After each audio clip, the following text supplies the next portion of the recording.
લોકમત ન્યૂઝમાં આપનું સ્વાગત છે।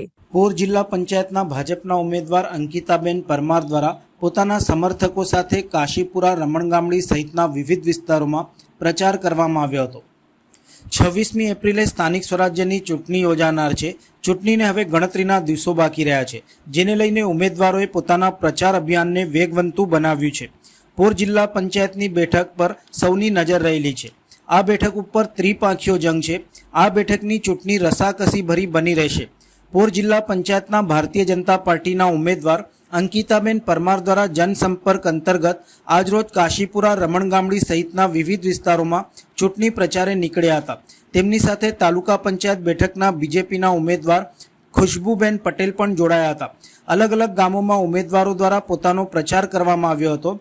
મતદારોના મળતા પ્રતિસાદને લઈને તેઓએ 28મી તારીખે આવનાર ચૂંટણી પરિણામોમાં અંકિતાબેન પરમાર દ્વારા જંગી બહુમતીથી હું જીતીશ તેવો આશાવાદ પણ વ્યક્ત કર્યો હતો।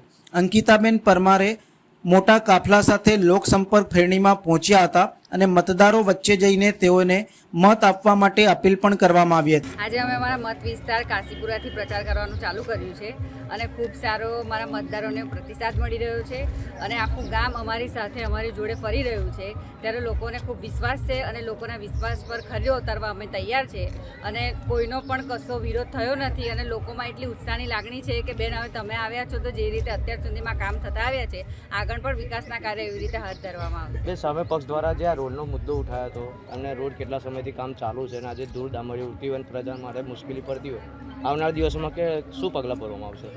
વિરોધીઓનો એ જ કામ હોય છે કે સામેના પક્ષવાળાનો વિરોધ જ કરવાનો।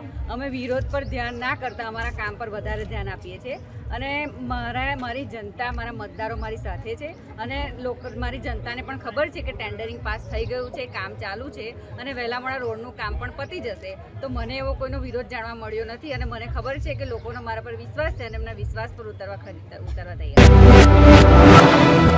છે।